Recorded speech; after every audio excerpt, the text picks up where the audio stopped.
Olá, amigos inscritos e membros do canal Spook Houses Casas Assombradas. Tio Spook aqui novamente para mais um vídeo de sábado, mais um vídeo para a nossa incrível playlist Transforme-se, a qual está caindo na graça das pessoas. As pessoas estão gostando do que estão escutando, ajudando no meio dessa pandemic, nessa situação muito ruim, onde a maioria das pessoas se encontram, seja acometidas de tristezas, depressões, mágoas, de situações que as impossibilitam de sair de suas zonas de conforto, de conflito, muitas vezes, não é mesmo?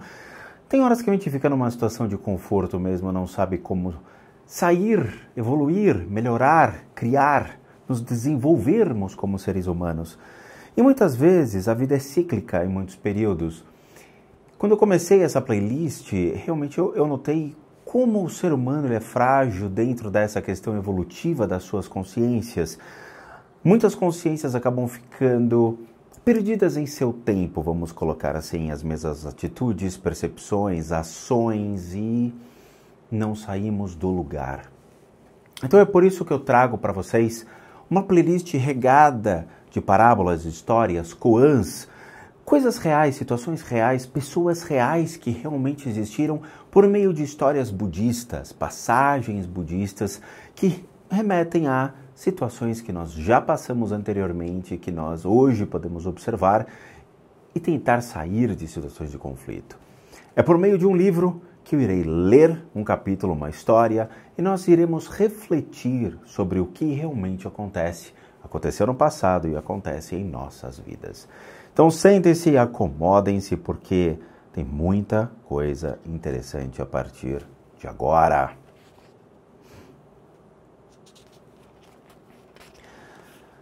O mestre Zen Tanka Tenen, que morreu em 824, queimou uma imagem de madeira de Buda durante um inverno muito frio para aquecer o templo. Alguns monges se revoltaram e ele disse: "Eu a estou queimando para transformá-la em relíquias de Buda." Um dos monges perguntou: "Como o senhor pode obter relíquias de Buda de uma estátua de madeira?" O mestre respondeu: "Se não é possível, por que vocês acham que eu estou errado?" Ah, entendi. Mais importante do que as imagens de madeira de um Buda são os Budas vivos, os seres humanos, os animais, as plantas. Quando uma pessoa iluminada morre, seu corpo é cremado. Entre as cinzas podem ser encontrados pequenos pedaços de ossos e algumas formações que mais parecem cristais. A isso chamam Shahira, ou são as relíquias. Quando Shakyamuni Buda morreu, seu corpo foi cremado. Cada pedacinho de cinza, ossos ou formações minerais foram chamadas de Shahiras de Buda, ou as relíquias de Buda. Eram muito disputadas. As pessoas acreditavam, ainda acreditam, que ter um pedacinho que seja do que foi o corpo de Buda é ser abençoado infinitamente. Há um poema que recitamos durante as cremações ou após, chamado Poema das Relíquias de Buda. O ensinamento principal do poema é que se a nossa mente estiver una, sem qualquer tipo de dualidade, é a mente de Buda manifestada. E também que as relíquias de Buda são toda a vida do céu e da terra, a imensidão, o iluminado, o inconcebível. No caso anterior, o mestre comenta com seus discípulos que, ao queimar a estátua de madeira, a transformaria em relíquia. Afinal, os monges estavam mais preocupados com a imagem do que com a saúde e do bem-estar dos praticantes do mosteiro. Ora, os monges disseram que as cinzas resultantes da queima da estátua não se tornariam em relíquias, pois não eram resíduos do corpo de Buda. Será que não? Se as relíquias de Buda são toda a vida do céu, entre o céu e a terra, as cinzas deixadas pela madeira queimada também seriam relíquias, claro. Mesmo antes de queimar já era. Logo, não poderiam se tornar o que já eram. A estátua em si já era uma relíquia.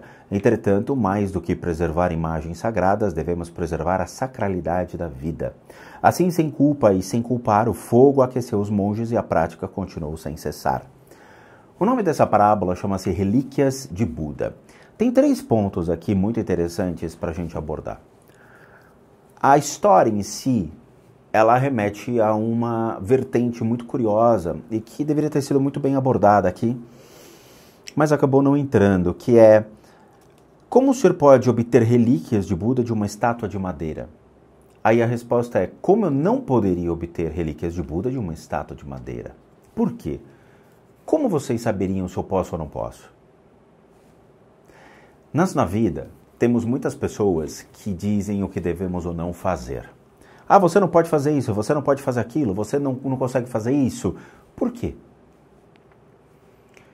Sabe, eu escutei a minha vida inteira, que eu não poderia estudar música. Por que não? Ah, porque você não leva jeito para isso. Mas eu tenho só 16 anos. Como é que você pode predeterminar o que eu posso ou não fazer se eu não tentar?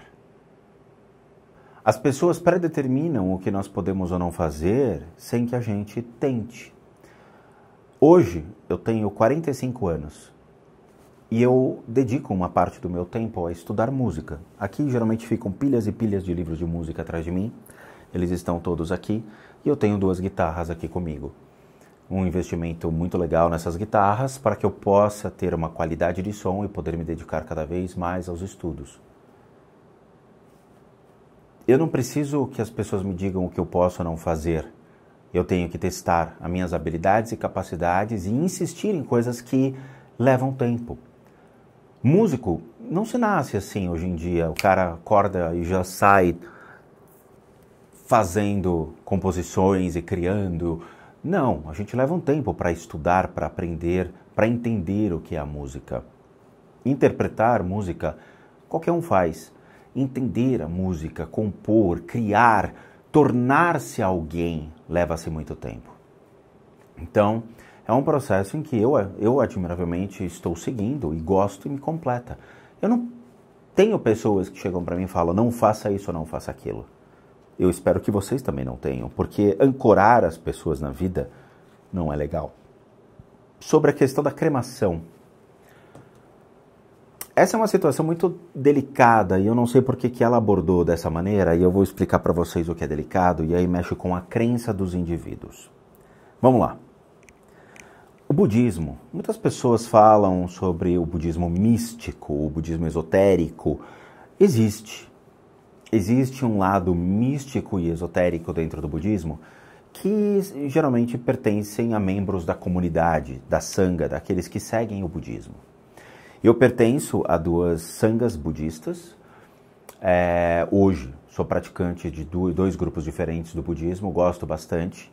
Um deles é consideravelmente um budismo mais esotérico e místico, muito antigo, tá? Seguido por Tsongkhapa, Dalai Lama, hoje conhecido como Dalai Lama, mas nós tivemos o Tsongkhapa e outras consciências búdicas que realmente são importantes e se perfazem dentro desse budismo dito místico.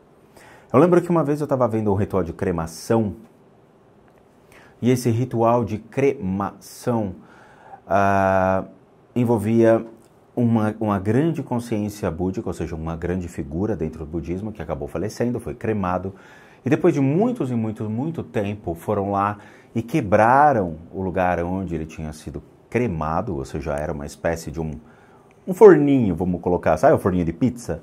Eles quebraram e foram ali verificar as ditas relíquias que ele eventualmente tinha deixado.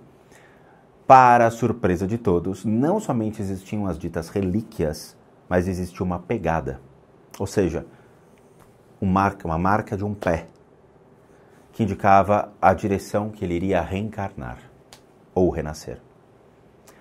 Isso eu vi, tá? Fiquei muito surpreso, mas de novo, nós estamos lidando com pessoas que têm uma consciência de pós-vida monstruosa. Pessoas que fogem do normal, pessoas que não são iguais a nós. São pessoas extremamente evoluídas, são pessoas que nascem, praticam e morrem praticando o budismo. E o budismo não é esse budismo que vocês veem no TikTok nem no Twitter. São práticas diárias, são pessoas que se deram tudo para poder atingir o máximo da evolução da consciência em suas práticas diárias do budismo. Ok? Não é esse budismo de prateleira que vocês veem, não é esse budismo da internet. É um outro budismo, é um budismo muito mais sério, um budismo realmente levado a sério. Uma religião séria.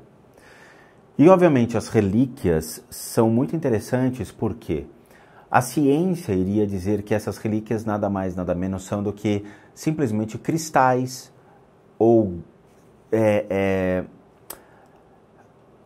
eu posso falar que são substâncias do corpo de um indivíduo e que mesmo no estado de decomposição ou na cremação ainda permanecem intactas. É como se fossem cristais, é como se fossem certas substâncias minerais que se solidificaram, se consolidaram junto aos órgãos da pessoa e quando ela morre ficam ali. Seria mais factível entender desse lado, porque é muito difícil buscar um entendimento sobre o que seriam realmente todas essas relíquias, mas seria uma conclusão de tantos méritos alcançados pelas práticas, tá?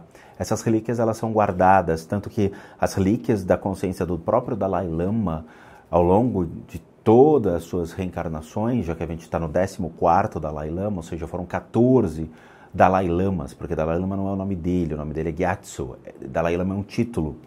Então, ao longo de 14 reencarnações, existem muitos tesouros que se encontraram logo após o seu falecimento e que permaneceram em um museu que pertence ao próprio Dalai Lama. É muito louco, imagina você entrar no museu e você ver o seu rosto de uma vida passada. É muito, muito, muito interessante tudo isso, tá? E claramente, na parte final, tudo é uma consciência búdica, tudo faz parte do budismo, a madeira, os animais, as plantas, tudo é parte de uma consciência búdica, ou seja, faz parte de um princípio que nós estamos inseridos, que é o próprio planeta.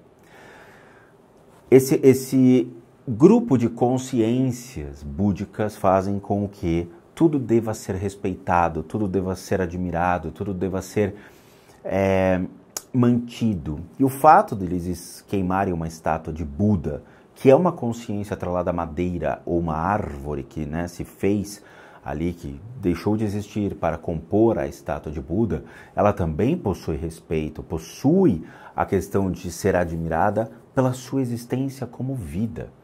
E na hora que eles fazem o processo de queimar e manter a sua própria vida, eles estão dando sustento à sua própria existência por meio de um processo natural do ciclo da vida da árvore. É complicado, não é fácil, ok? A gente entender tudo isso, mas nós temos que entender que tudo que está no planeta é divino e deve ser respeitado. Tudo que está no planeta deve ser mantido e respeitado, ok? Tudo tem uma consciência, tudo tem um porquê, o período de transformação desses elementos da natureza para que criem coisas ao nosso favor e a recriagem disso para que continue esse ciclo, ou seja, nós utilizamos a madeira, mas nós replantamos para que tudo continue existindo. Essa é a devida importância, ok? É muito legal, eu gosto bastante dessas parábolas e principalmente completar esses ensinamentos para que as pessoas entendam hoje em dia de uma forma mais clara o que acontece. Tá bom? Mas é isso, quero agradecer a todos, muito obrigado. Obrigado por fazerem parte da família Spook Houses Casas Assombradas. Obrigado por assistirem aos vídeos e, claramente, admirar esses ensinamentos porque, de novo, são bem raros esse tipo de ensinamento e faz com que, por meio de uma simples pérola pequenininha, nós podemos admirar a vida cada vez mais em sua grandiosidade. Muito obrigado a todos. Como eu digo, ao final dessas playlists, bom, todo mundo aqui sabe que eu, Rodrigo, sou um terapeuta, um psicoterapeuta alternativo. Eu sou licenciado nacional e internacionalmente por institutos que me habilitam, me capacitam para que por meio dessas técnicas alternativas a gente consiga complementar a medicina tradicional. Leia-se para tratamentos para enfermidades físicas, emocionais e mentais. E logo após isso, existem sim as questões das limpezas de casa e as análises de casa. Para aqueles que querem passar por esse tipo de coisa, devem encaminhar um e-mail para o limpezadecasas@gmail.com, limpeza com Z de casas com S, limpezadecasas@gmail.com, Lembrando que tudo é feito à distância e devidamente cobrado, sendo eu um profissional das terapias alternativas. Bom, para aqueles que querem ajudar o canal, nós temos 2 sistemas de doação. Um deles é por meio do PayPal, que encontra-se aqui abaixo, um linkzinho, você vai copiar, jogar no seu navegador e vai ser direcionado a uma página. E ali você pode doar o valor que você puder ou quiser, ou bem como o sistema Seja Membro, que encontra-se aqui abaixo. Você vai clicar, vai ser direcionado a uma página dentro do YouTube e aí você pode contribuir com R$8 nos ajudando bastante aqui na plataforma. E por último, nosso site casasassombradas.com.br com muita coisa legal para vocês. Vejo vocês nos próximos vídeos e, como eu digo nesta playlist, Namastê, meus nobres e queridos gafanhotos.